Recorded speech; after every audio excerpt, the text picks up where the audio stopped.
Hello banking professionals, मैं miss Singh एक बार फिर से आपके बीच में लेके आ चुका हूं एक बहुत ही इंपॉर्टेंट टॉपिक जो कि इसके पहले हम लोग डिस्कस कर रहे थे एनपीसीआई। तो एनपीसीआई और उसके डिजिटल प्रोडक्ट्स को हम लोग डिस्कस कर रहे थे ऑलरेडी। उसी सेगमेंट को आगे बढ़ाते हुए आज हम लोग बात करने वाले हैं पेमेंट के सारे प्रोडक्ट के बारे में, ठीक है ना। तो डिजिटल पेमेंट के जितने भी प्रोडक्ट्स हैं वन बाय वन हम सभी डिस्कस करेंगे और साथ ही साथ ये सारे प्रोडक्ट एनपीसीआई ही इंडोर्स करता है, ठीक है। तो सबसे पहला जो प्रोडक्ट आपके सामने है वो है आपका आईएमपीएस यानी कि इमीडिएट पेमेंट सर्विस। जो इमीडिएट पेमेंट सर्विस ये प्रोडक्ट है एनपीसीआई का, ये प्रोडक्ट हमारे देश में 2010 में लॉन्च किया गया था। अब बात करते हैं कि 2010 में जो आईएमपीएस नाम का ये प्रोडक्ट लॉन्च किया गया एनपीसीआई के द्वारा, इस प्रोडक्ट के लॉन्च करने के पीछे की वजह क्या थी, उस वजह को समझते हैं। फिर से हम लोग आएंगे बैक टू द टॉपिक, तो पहले उस वजह को समझते हैं। देखिए, हमारे देश में इसके पहले एक प्रोडक्ट ऑलरेडी हुआ करता था, एक या दो, एक के बजाय दो कह सकते हैं, जिसमें से एक था आपका आरटीजीएस। हो सकता है थोड़ा सा विजुअल ना हो, मैं इसको विजुअल कर लेता हूं।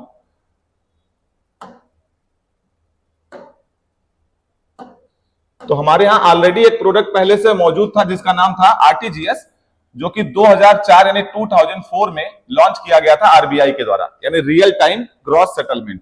इसके अलावा एक और प्रोडक्ट भी लॉन्च किया गया था एनईएफटी यानी कि नेशनल इलेक्ट्रॉनिक फंड ट्रांसफर। 2005 में ये प्रोडक्ट लॉन्च किया गया था। ये भी प्रोडक्ट आरबीआई ने ही लॉन्च किया था। ये दोनों प्रोडक्ट की जो सबसे खास बात है वो ये था कि ये दोनों के दोनों प्रोडक्ट इंटर बैंक ट्रांजेक्शन करते थे, है ना। इंटर बैंक ट्रांजेक्शन जैसा कि आप सभी जानते होंगे, एक कस्टमर दूसरे बैंक के कस्टमर को, यानी कि दोनों रेमिटर और बेनिफिशियरी दोनों जो है अदर बैंक के होने, यानी अलग अलग बैंक के होने चाहिए थे। इसी सेगमेंट में एक नया प्रोडक्ट जोड़ा गया एनपीसीआई के द्वारा, जो है वो है आईएमपीएस। वजह क्या थी? तो ये दोनों प्रोडक्ट जो है उस समय तक आरटीजीएस और एनईएफटी 2010 तक हमारे देश में 24/7 नहीं थे। 24/7 न होने का सेंस यहां पर यह है कि ये सिर्फ और सिर्फ बैंकिंग आवर में ही काम करते थे, लेकिन नॉन बैंकिंग आवर या फिर छुट्टी का दिन जो कि हॉलीडे का दिन होता था, उस दिन ये काम नहीं करते थे।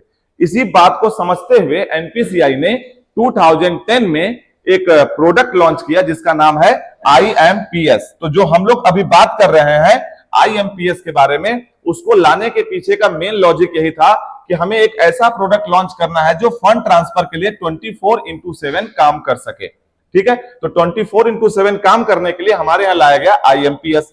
अब आईएमपीएस प्रोडक्ट जो है, इसमें बेनिफिशियरी के दो तरह के कॉम्बिनेशन के डिटेल से आप अमाउंट ट्रांसफर कर सकते हैं, जिसमें से एक कॉम्बिनेशन जो बनता है वो होता है अकाउंट नंबर और आईएफएस कोड के माध्यम से। आप अगर देखें तो बेनिफिशियरी के अकाउंट नंबर के साथ साथ उसका आईएफएस कोड चाहिए होता है, यानी इंडियन फाइनेंशियल सिस्टम कोड चाहिए होता है, जो कि 11 कैरेक्टर का होता है। और 11 कैरेक्टर कहने का सेंस ये है कि इसमें कुछ अल्फाबेट्स भी होते हैं और कुछ न्यूमेरिकल डिजिट्स भी होते हैं।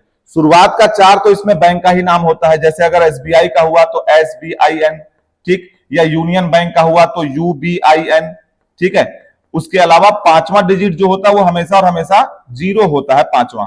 उसके बाद का जो आखिरी का 6 होता है वो अल्फाबेट भी हो सकता है और न्यूमेरिक भी हो सकता है। तो एक तो ये कॉम्बिनेशन चलता है अगर आप आईएमपीएस करना चाहते हैं तो। दूसरा जो कॉम्बिनेशन है वो है registered mobile number plus MMID का कॉम्बिनेशन। रजिस्टर्ड मोबाइल नंबर और एमएमआईडी ये दोनों चाहिए किसका?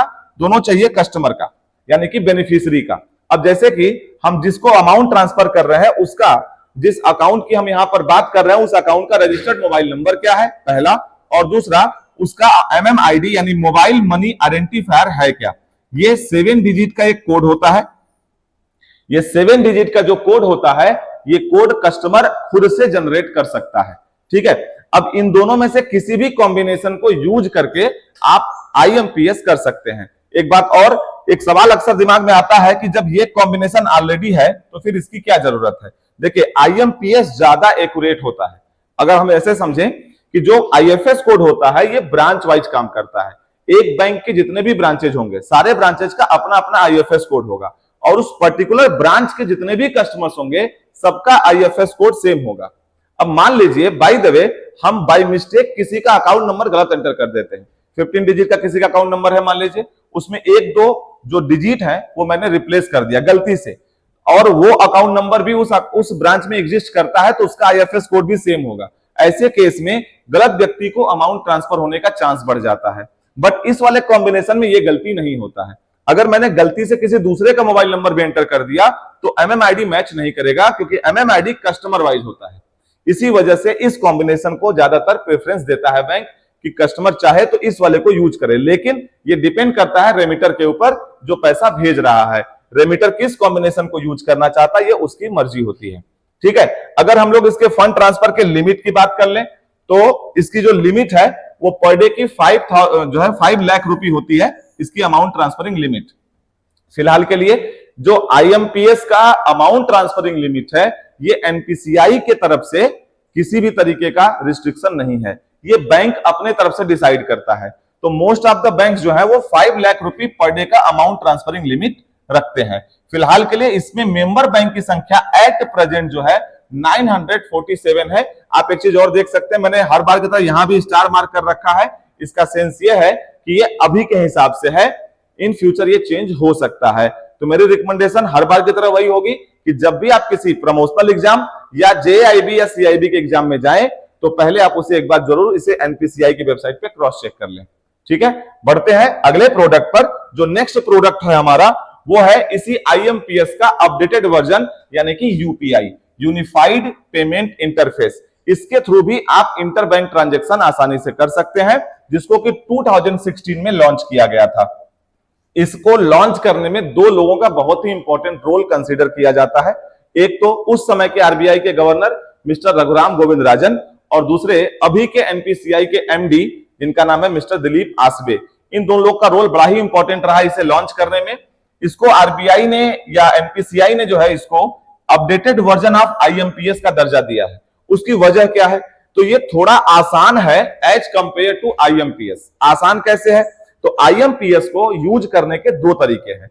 एक तो ये कि हम इसे मोबाइल ऐप से भी यूज कर सकते हैं और साथ साथ इंटरनेट बैंकिंग के माध्यम से भी यूज कर सकते हैं। लेकिन अगर हम यूपीआई यूज करना चाहते हैं तो यूपीआई के लिए हम सिर्फ और सिर्फ मोबाइल ऐप ही यूज कर सकते हैं, ये इंटरनेट बैंकिंग के माध्यम से यूज नहीं होता है।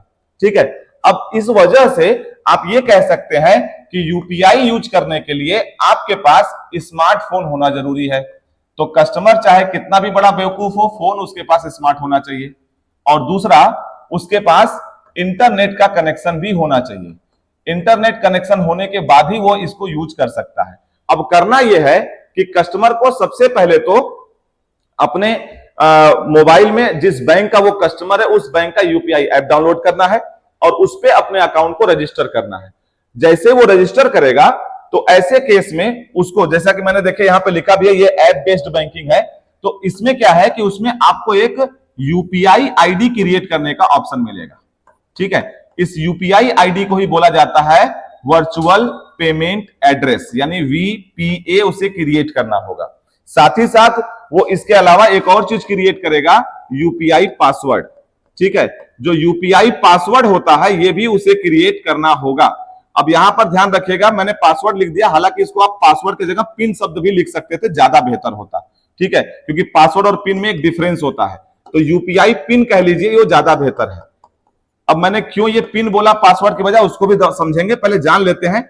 4 या 6 डिजिट का यूपीआई पिन होता है, इसी में से किसी एक को आपको उसे जनरेट करना है। अब आपका पोर्टल अगर जिस बैंक के आप कस्टमर है वो 4 डिजिट का एक्सेप्ट करता है तो 4 डिजिट का ही आपको बनाना है, और जिस बैंक का यूपीआई ऐप आप डाउनलोड कर रहे हैं वो अगर 6 डिजिट का एक्सेप्ट कर रहा है तो आप 6 डिजिट का बनाएंगे। जैसे आप ये बात कर लेते हैं एसबीआई का योनो ऐप आता है या यूबीआई का ब्योम ऐप आता है, तो ये लोग 6 डिजिट का एक्सेप्ट करते हैं, तो 6 डिजिट का ही यहां बनेगा। ठीक है, अब मैंने यहां पर पिन क्यों लिखा पासवर्ड के बजाय, ये समझ लीजिए। देखिए पिन जो होता है वो हमेशा और हमेशा न्यूमेरिक होता है, यानी कि वो डिजिट्स ही हो सकते हैं पिन में। अब यहां पे 4 या 6 डिजिट होगा, यहां पर अल्फाबेट यूज नहीं होगा, बट पासवर्ड में अल्फाबेट भी हो सकता है, अल्फा न्यूमेरिक भी हो सकता है और मिक्स भी हो सकता है। ठीक है ना, तो इस वजह से मैंने पिन बोला पासवर्ड के बजाय। अगर बात कर लें इससे ट्रांसफरिंग लिमिट की, तो पर डे इसमें 5 लाख की ट्रांसफरिंग लिमिट है, लेकिन ये भी थोड़ा सा आपको ध्यान रखना है, क्योंकि इसीलिए मैंने यहां स्टार लगाया है। देखिए एक लिमिट इसका है 1 लाख रुपए का। अगर आप यूपीआई टू यूपीआई कर रहे हैं तो 1 लाख की पर डे की लिमिट है, लेकिन अगर आप मान लीजिए किसी अदर प्लेटफॉर्म पे जैसे किसी हॉस्पिटल में पे कर रहे हैं तो 5 लाख तक कर सकते हैं। ठीक है ना, तो अलग अलग जगहों की लिमिट अलग अलग है, इसीलिए यहां पर मैंने मैक्स टू मैक्स लिमिट ही लिखा है। ठीक है, तो 5 लाख की इसकी पर डे की ट्रांजेक्शन लिमिट है।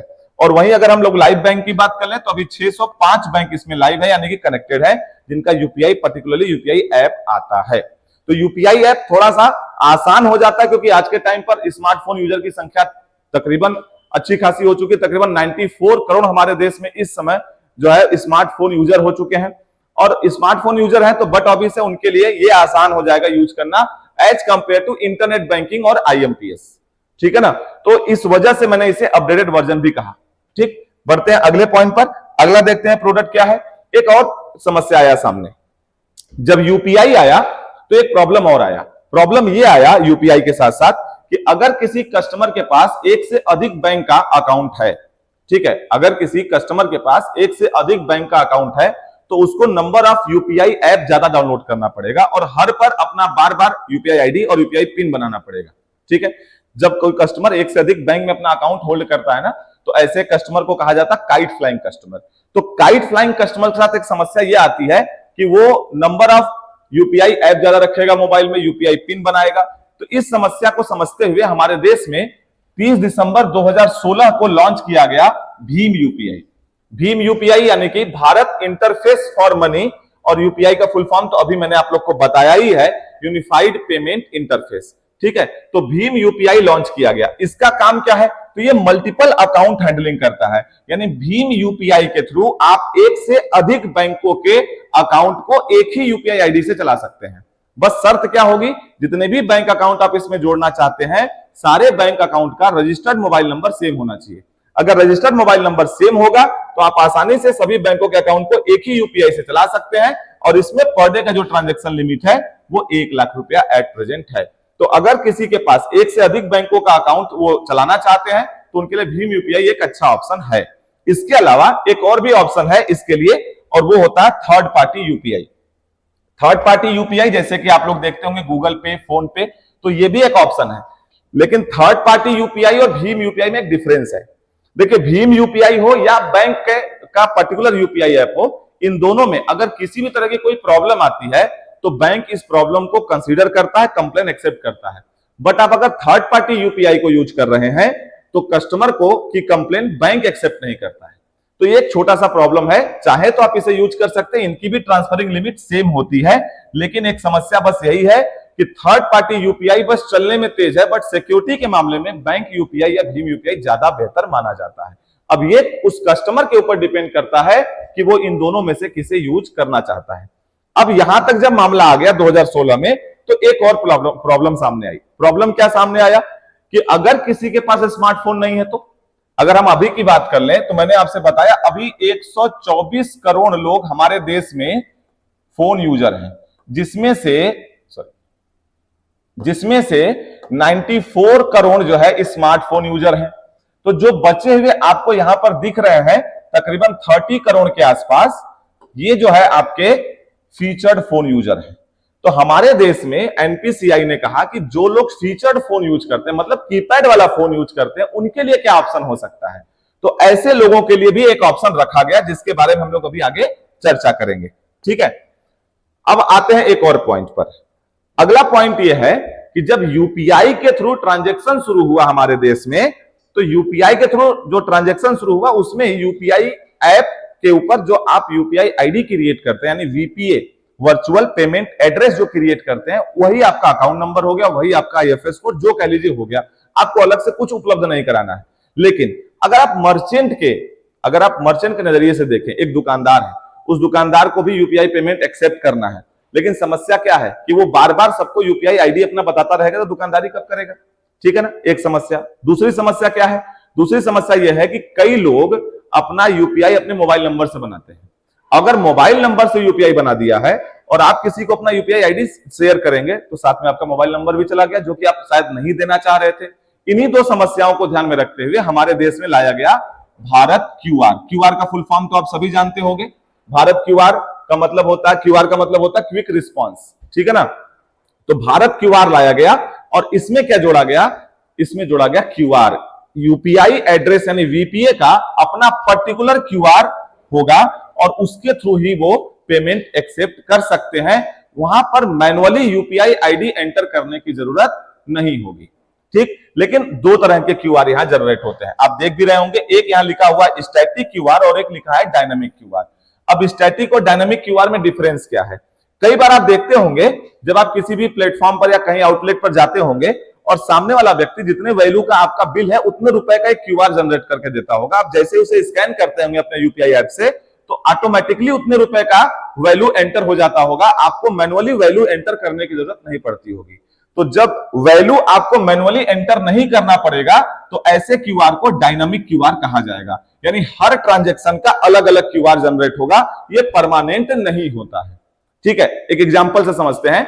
मान लेते हैं कि मैंने 500 रुपए का पेट्रोल लिया पेट्रोल पंप से और पेट्रोल पंप वाले को मैंने बोला कि मैं ऑनलाइन पेमेंट करूंगा।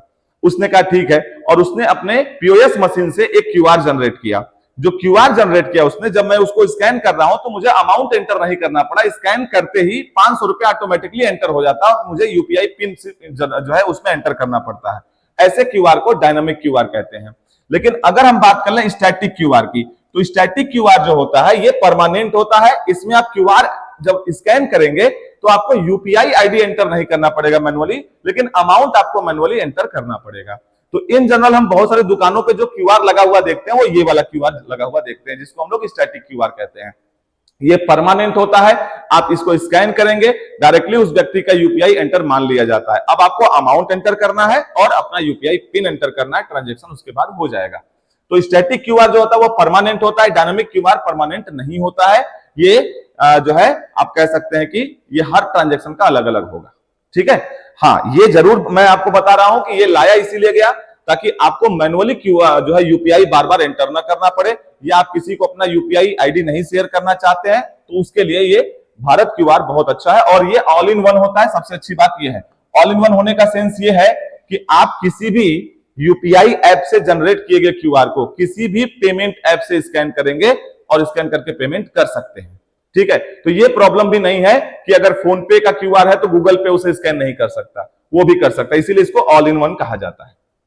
ठीक है, बात करते हैं अगले पर। अगला देखते हैं, तो अगला आपके सामने आएगा यूपीआई 123 पे। एक समस्या और आई सामने। समस्या ये आया कि अगर मान लीजिए कोई व्यक्ति है जिसके पास यूपीआई तो है, स्मार्टफोन तो है, लेकिन उसका फोन डिस्चार्ज हो गया है, या किसी ऐसे एरिया में फंसा हुआ है जहां पर उसके पास नेटवर्क नहीं आ रहा है, इंटरनेट नहीं चल रहा है, ऐसी समस्या है, तो उसके पास एक ऑप्शन होता है यूपीआई 123 पे का। 123 का सेंस यहां पर इस बात से है कि 3 इजी स्टेप्स के थ्रू आप यूपीआई ट्रांजैक्शन कर सकते हैं। कैसे? आईवीआर के थ्रू। आईवीआर का फुल फॉर्म जैसा कि आप सब जानते होंगे, इंटरेक्टिव वॉइस रिस्पॉन्स इसको कहते हैं। आपको अपने बैंक के आईवीआर नंबर पे कॉल करना होगा रजिस्टर्ड मोबाइल नंबर से, और कॉल करने के बाद डायरेक्टली आप यूपीआई ट्रांजैक्शन कर सकते हैं ऑन कॉल, यानी आईवीआर के थ्रू। जब हम लोग किसी भी कंपनी को या कस्टमर केयर को कॉल करते हैं तो जो कंप्यूटराइज्ड आवाज आता है उधर से हमको ना, उसी को आईवीआर कहते हैं, है ना। तो उसी आईवीआर पर ऑन कॉल रहते हैं हम चाहे तो यूपीआई से ट्रांजैक्शन कर सकते हैं। और इसमें जो ट्रांजैक्शन लिमिट है दो तरह की है, पर ट्रांजैक्शन लिमिट 10,000 की है और एक दिन की लिमिट 1 लाख की है। ये दो तरह के इसमें लिमिट है। आप यूपीआई 123 पे के माध्यम से भी ट्रांजैक्शन कर सकते हैं ऐसे जगहों पर जहां नेटवर्क की प्रॉब्लम है, या आपका मोबाइल डिस्चार्ज हो गया तो मोबाइल निकालकर किसी और के मोबाइल में, सिम निकालकर किसी और मोबाइल में लगाकर भी आप इसे यूज कर सकते हैं। ठीक है, बढ़ते अगले पर। नेक्स्ट क्या है? UPI light. यूपीआई लाइट लाया गया उन लोगों के लिए जिनके पास थोड़ा समय की कमी है। अगर आपको छोटे मोटे ट्रांजैक्शन कर रहे हैं तो आप यूपीआई लाइट को यूज कर सकते हैं। यूपीआई लाइट एक वॉलेट बेस्ड यूपीआई ट्रांजैक्शन के लिए एलिजिबल करता है आपको। आप कोई भी थर्ड पार्टी ऐप जैसे रखते हैं गूगल पे, फोन पे, उसमें आप देखेंगे कि यूपीआई लाइट का ऑप्शन होता है। यूपीआई लाइट का जो ऑप्शन होगा उस पर जब क्लिक करेंगे, यूपीआई लाइट अपना जब आप क्रिएट करेंगे तो उसमें आपको क्या करना होगा, उसमें आपको अपना यूपीआई वॉलेट बनाना होगा। जैसे ही आप यूपीआई वॉलेट बनाते हैं, यूपीआई वॉलेट बनाने के बाद आप उसमें अमाउंट लोड करेंगे। ठीक है, अब देखिए इसमें क्या क्या है। पर ट्रांजैक्शन लिमिट कितना है? 1000 की। ठीक है, लेकिन वॉलेट में लिमिट कितनी है? तो आप वॉलेट में अधिकतम कितना रख सकते हैं? 5000 रुपए रख सकते हैं। अब इस वॉलेट में जो 5000 रुपए आप लोड करेंगे अपने अकाउंट से, आप उस 5000 में अधिकतम एक बार में कितना पे कर सकते हैं? 1000 रुपया पे कर सकते हैं। ठीक है, वहीं पर आप एक दिन में अपने वॉलेट में कितना अमाउंट ऐड कर सकते हैं ये पूछता है, तो उसका जवाब क्या हो जाता है? 4000 रुपए। अब जैसे मान लीजिए कि मेरा वॉलेट आज के दिन 0 है, तो मैं अधिकतम आज के दिन अपने वॉलेट में ऐड कर सकता हूं 4000 रुपए, लेकिन अपने वॉलेट में मैक्सिमम कितना रख सकता हूं? 5000 रुपए। उस वॉलेट से मैं किसी को पेमेंट करना चाहूं तो कितना कर सकता हूं? तो अधिकतम वन टाइम में 1000 रुपये ही मैं पे कर सकता हूं। ठीक है, यहां पर एक सबसे अच्छी बात क्या है कि पासवर्ड की कोई जरूरत नहीं होती है। ठीक है, अब जैसे मान लीजिए मैं कहीं गया, मैं ट्रेन में हूं और ट्रेन चलने वाली है, मैं किसी दुकान पर जाकर पानी का बोतल लेना चाहता हूं, वहां पर जाकर स्कैन करूंगा, स्कैन करके अपना यूपीआई पिन डालूंगा, सब कुछ करूंगा तो टाइम हो सकता है। इसमें बहुत आसान है, ओपन किया, स्कैन किया, अमाउंट एंटर किया, पेमेंट हो जाएगा। आपको यूपीआई पिन वगैरह का झमेला नहीं रखना है। थोड़ा रिस्की है लेकिन सहूलियत वाला भी है। इसी वजह से शायद ट्रांजैक्शन लिमिट कम रखा गया है कि पर ट्रांजैक्शन लिमिट कम रखते हैं, अगर कोई मान लेते हैं इसका मिसयूज भी करेगा तो ज्यादा नुकसान नहीं होगा। ठीक है, इसमें एक और वर्जन आया इसका अगला वर्जन भी देख लीजिए, यूपीआई एक्स के नाम से आया, यूपीआई लाइट एक्स। ठीक है, अब ये यूपीआई लाइट एक्स और यूपीआई लाइट में एक छोटा सा डिफरेंस है। अगर आप देखें यूपीआई लाइट एक्स की अगर बात कर ले तो इसमें वॉलेट बैलेंस आप अधिकतम 2000 ही रख सकते हैं, पर ट्रांजैक्शन लिमिट 500 रुपए का हो जाता है। लेकिन ये और क्या बेहतर लेके देता है, तो पासवर्ड इसमें भी नहीं चाहिए, बट इसमें इंटरनेट भी नहीं चाहिए। अब मान लीजिए आप ऐसे जगह पर गए हैं, जैसे किसी हिल एरिया में घूमने गए हैं, वहां पर आपको पेमेंट करना है छोटा मोटा, तो आप इसको यूज करके पेमेंट कर सकते हैं। वहां पर इंटरनेट की अगर कनेक्टिविटी की प्रॉब्लम है तो भी आप यूपीआई पेमेंट कर पाएंगे। ठीक है, तो यूपीआई लाइट और यूपीआई लाइट एक्स में एक डिफरेंस यह है कि यूपीआई लाइट एक्स में आपको किसी भी तरह के इंटरनेट की भी रिक्वायरमेंट नहीं होगी, बट यहां पर पेमेंट लिमिट और कम हो जाती है। यूपीआई लाइट में थोड़ी ज्यादा है, इसमें थोड़ा और कम है। तो उम्मीद करता हूं यह भी आप लोग को क्लियर हो गया होगा। ठीक है, बात करते हैं इसके आगे पर। अगला आते हैं जो कि मैंने भी थोड़ी देर पहले आप लोग को भीम यूपीआई के टाइम पर समझाया था। मैंने आपको कहा था ना कि उन लोगों के लिए क्या जिनके पास फीचर्ड फोन है, फीचर्ड फोन मतलब जिनके पास कीपैड वाला फोन है, उनको भी समझते हुए एनपीसीआई ने हमारे देश में शुरू किया भीम यूएसएसडी। तो देखिए भीम के दो पार्ट हो गए। पहला पार्ट कौन बना, पहला पार्ट बना भीम यूपीआई और दूसरा पार्ट क्या बना, भीम यूएसएसडी। भीम का फुल फॉर्म मैं ऑलरेडी आपको पहले बता चुका हूं, भारत इंटरफेस फॉर मनी, और यूएसएसडी का फुल फॉर्म होता है अनस्ट्रक्चर्ड सप्लीमेंट्री सर्विस डाटा। यहां लिखा भी हुआ है, आप देख सकते हैं। और ये जो है ये उनके लिए होता है जिनके पास फीचर्ड फोन यानी कीपैड वाला फोन होता है। उन्हें करना क्या है, उन्हें करना एक छोटा सा काम है, अपने रजिस्टर्ड मोबाइल नंबर से *99# डायल करना है। *99# डायल करके और उसके बाद जो भी आगे पूछता जाएगा वो चीजें एंटर करनी है और वो अमाउंट ट्रांसफर कर सकते हैं, और जिसकी पर डे की लिमिट है 5000 रुपए। तो 5000 रुपया पर डे आप यहां से ट्रांजेक्शन कर सकते हैं अगर आपके पास कीपैड वाला फोन है तो एनपीसीआई ने पूरी तरीकों से सोच समझकर इसको डेवलप किया। इसको भी जो है लॉन्च किया गया था 30 दिसंबर 2016।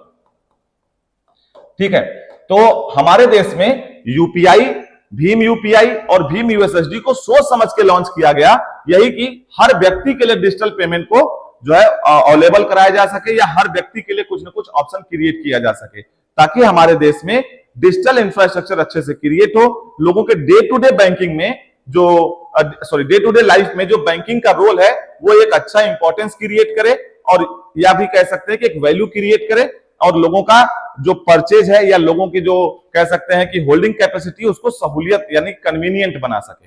ठीक है, यही सोचकर हमारे यहां अलग अलग प्रोडक्ट लॉन्च किया एनपीसीआई ने। ठीक है, उम्मीद करता हूं कि ये सब चीजें आप लोग को समझ में आ गया होगा। आज के सेशन को यहीं तक रखेंगे। जो आपके डिजिटल प्रोडक्ट थे ट्रांसफर के लिए यानी कि अमाउंट ट्रांसफर के लिए, वो सब मैंने आपको एक एक करके बताया जो कि एनपीसीआई इंडोर्स करता है। एनपीसीआई के और भी प्रोडक्ट अभी रह गए हैं जो हम लोग डिस्कस करने वाले हैं अगले वीडियो में। जुड़ने के लिए बहुत बहुत धन्यवाद। आपसे लास्ट में जाते वही एक गुजारिश कि अगर आप पहली बार प्लेटफॉर्म पे आए हैं तो इसको लाइक करें, शेयर करें, अपने दोस्तों से भी बताएं और भी लोगों को जोड़ें। हमारा एक छोटा सा प्रयास आपके तक पहुंचाने का है, आपका एक छोटा सा प्रयास होगा लोगों तक पहुंचाने का। ठीक है, मिलते हैं किसी और वीडियो में, तब तक अपना ख्याल रखिएगा। जय हिंद, नमस्ते, गुड बाय।